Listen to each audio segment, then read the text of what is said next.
Hello.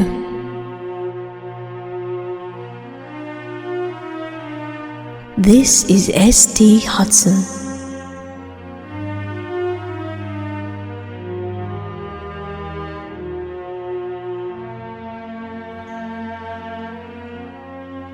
These New World parables have been created to complement my novel, which takes place in an alternate dimension.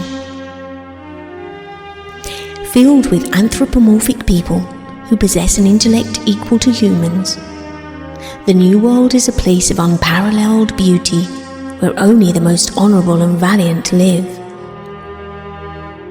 With a propensity to kindness, they spend their days whittling, weaving, or best of all, foraging in the woodland copses. So here we are, ready to take a look beyond the old world and into the new. Beyond the relentless need to apportion a set time and place to everything we say and do. Beyond the place where expectations are high and rewards are few. To a new place where you can just simply be you. The Parable of the Impatient Boy.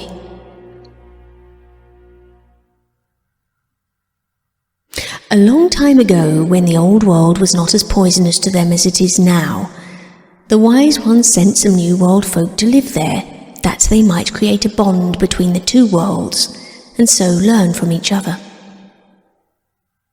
As it happened, the old world learned very little indeed, but the new world learned much. And when they returned, the wise one decreed a book of parables be written, that the new world might benefit from the things his acolytes had seen. This parable is the first in that book.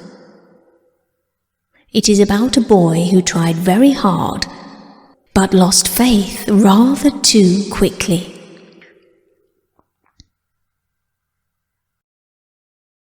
There once was a young boy who lived in a large house.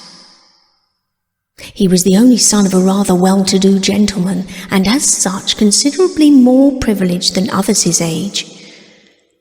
But although he was very bright and possessed many things others did not, at times he was very lonely, as his father was always busy, and his mother long since dead. Now it happened one day he decided to begin building a house in the tree at the bottom of the tea garden, and this would have been all very well if his father hadn't already promised him they would begin building it together the very next day. But the boy was an impatient sort and eager to prove to his father just how accomplished he was for his age. So collecting together the many materials he needed, he piled them all up at the base of the broad oak tree at the bottom of the garden, before breathing a sigh of relief. Being only 8 years old, this was, he considered, probably the hardest thing he had ever done, and he hadn't even started building yet. But he was pleased with himself nevertheless, and more certain than ever, he needed no help to make the best tree house his father had ever seen. Little did he realize he had forgotten the saw from the gardener's shed and the nails still sitting on the shelf in the old oak barn. He began by placing the long wooden planks into groups that he might join them together. "This'll be easy," he said to himself. "It's only 4 walls and a roof." And lining them up as best as he could, he took up the hammer and looked around for the nails. They were, of course, nowhere to be found, and realizing he had forgotten them, he dropped the hammer and ran back to the old wooden barn. But the caretaker had finished for the day, and the barn was now locked. "Oh no," he shouted as he stamped his feet, "what will I do now?" He grabbed the edge of the barn door in frustration and yanked it as hard as he could, but the bolt held fast, unlike his thumb, which slid down the wood to collect a large splinter. Ah! His thumb was now throbbing, but the barn door was still bolted shut. So he trudged back to the oak tree with a heavy heart and looked down at the planks in dismay. "I'll never be able to join these together," he said to himself, but spotting the old nails already embedded into them, he realized he had spoken too soon. "My luck's changed," he smiled, and using the hammer he pulled each of the stubborn nails out that he might reuse them again. He looked down at the pile he had made. He was pleased with himself. But now the sun was sinking lower in the sky and the clouds gathering overhead, so he resigned himself to coming back the very next day, when he would work even harder to complete the task, for he was well aware time was now running out. The following day the boy rose early and rushed down to the bottom of his garden, eager to begin where he had left off. There were the planks and the nails, but they weren't as he had left them, for in the night a great storm had taken hold, and now they were scattered all over the garden. "Oh no!" he shouted as he stamped his feet. "Why is this happening to me again?" But remembering his father would not be back until much later in the day, he resigned himself to carrying on anyway, for he wanted so much to impress his father with a fine treehouse he would make.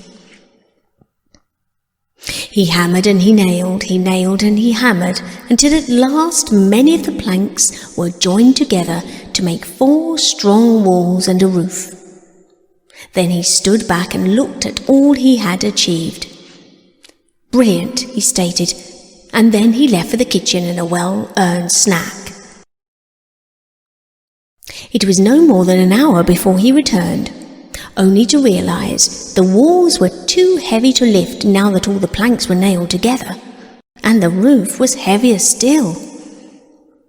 He looked around for the saw. He would need it to make the panels small enough to pick up. But he had left it in the gardener's shed, so he ran back to collect it, being very careful as to point its tip to the ground. "I've still got time," he reassured himself, and began to saw using his left hand, for the splinter in his right thumb was still very painful from the day before. But instead of starting slowly and carefully, and at just the right angle, he jammed the saw into the wood as hard as he could.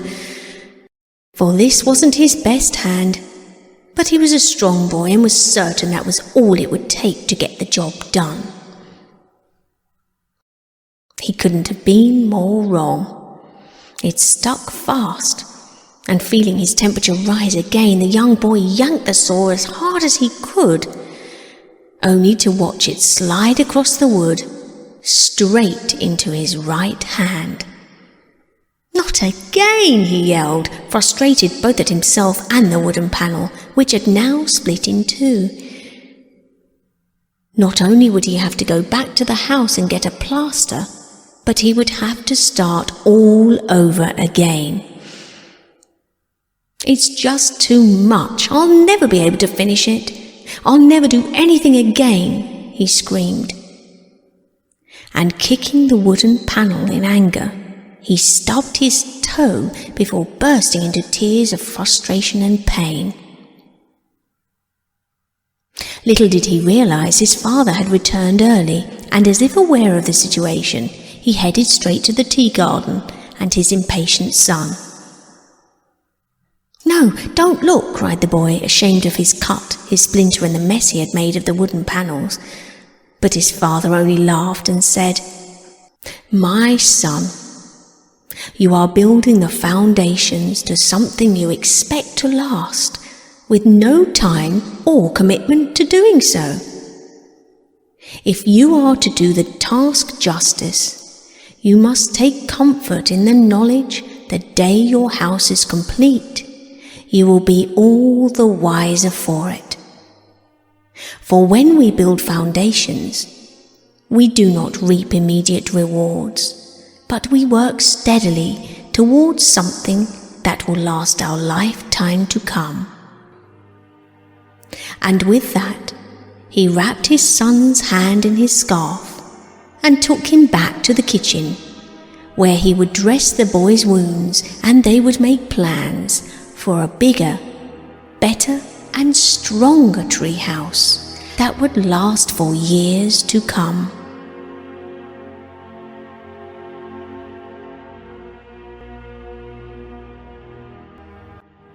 The end.